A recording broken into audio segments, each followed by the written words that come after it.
Hello friends. So the next question, what is copy only backup? Very frequently asked on backup in recovery scenario based. Basically when log shipping implemented or any DR implemented, so why we should not take normal backup?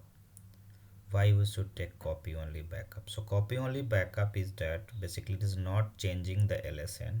Okay. LSN means log sequence number.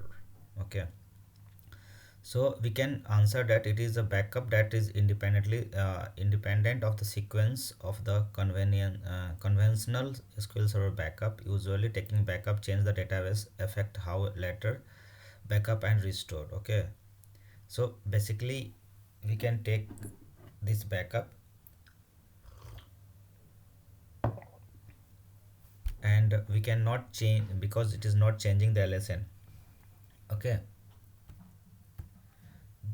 there are two there's the backup the type of copy on your backup are following: copy only only full backup or tlog backup. Okay, so all recovery model have full backup. You can take that full backup. Sorry, copy only full backup you can take in all database recovery. Okay, model. Okay, that is full differential and log. Sorry, full bulk read and simple recovery. Sorry.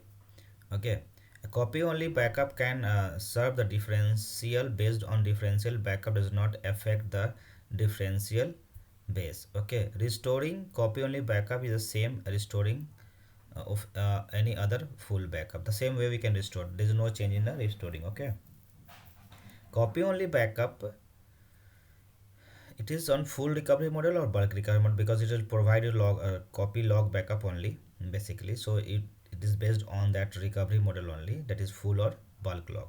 So a copy only log backup preserves the existing log archive point and therefore it is not affecting the sequence of the regular log backup. Copy only backup can sometimes be useful for performing online restore. Transactional log never truncate after copy only backup. So this is a point to be noted. It will not truncating the log. And note the copy only backup are recorded in the copy only column of the backup set table. So this is very frequently asked question: copy only backup, how we can perform, where you have to perform, what is the pros and cons of the copy only backup. So hope you like it. So if you like it this, then like and comment. If you know the answer, you can just like the video. Thank you for watching.